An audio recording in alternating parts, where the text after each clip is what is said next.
Let's speak now to Michael Bossaque, Global Affairs Analyst and Senior Fellow at the Atlantic Council. Michael, thank you very much for joining us here on BBC News.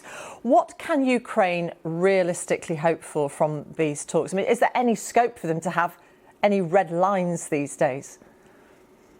Yeah, good to be with you. Well, Ukraine is clearly entering these talks with basically one of its arms tied behind its back due to the cessation of U.S. military aid, intelligence sharing. This is putting a lot of pressure on the Ukrainian side. The impact is already visible, whether it's on the front lines or Ukrainian cities being targeted by Russian drones and missiles, because that protective shield, isn't there the way it was before. But I think the Ukrainian side will go for the max. They're sending quite a high-level delegation of the Minister of Defense, Minister of Foreign Affairs, and the very powerful Andriy Yermak, President Zelensky's chief of staff. They will ask for the territorial gains for the Russians to be put back to probably 2014 lines. That will be unacceptable to the Russian side. The Americans know that. I think the best case scenario is that the Ukrainians convince the Americans that Russia cannot, and I underline cannot, take hold of the remainder of Zaporizhia and Kherson Oblast. These are the two oblasts that they want in its entirety, but they control only parts of them. On the American side, negotiations are being led by people you've described in the past as hawkish supporters of Ukraine. So to what extent might they be behind the scenes persuading Donald Trump in a different direction?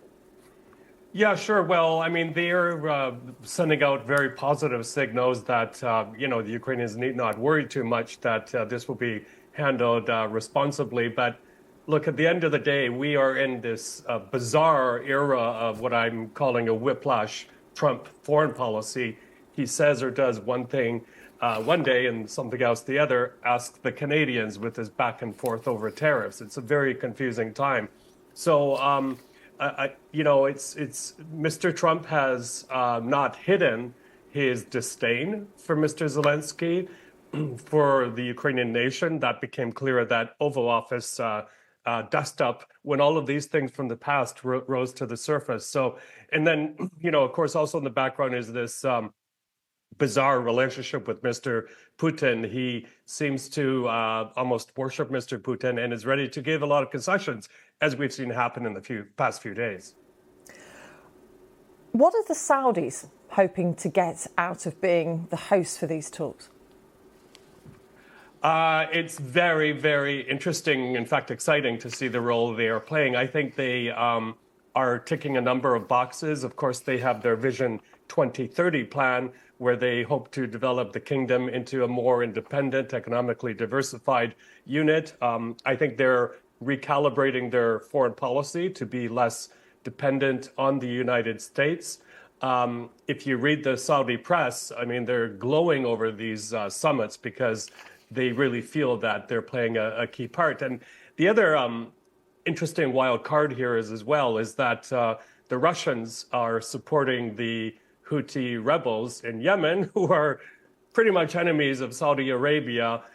So it'd be interesting to see if that's part of anything here. But I think they really want to come up with their own diplomatic solutions to foreign headaches. The number one thing they want is stabilization, because, of course, that does affect oil prices, which is still a huge part of their economy.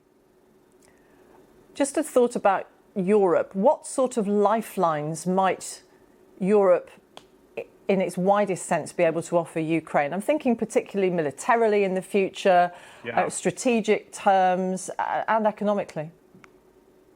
Well, I'll tell you, if you speak to Ukrainians, most of them are not depending on Europe. They view Europe in a state of chaos right now. They're frankly tired of European officials coming to Kiev to take selfies with President Zelensky, giving supportive words, but not offering much in return. Everyone realizes that it will take a long time, after years and years of neglect, to get, the economies on a war footing, to get that spending that's been promised in place, that it translates into weaponry for Ukraine.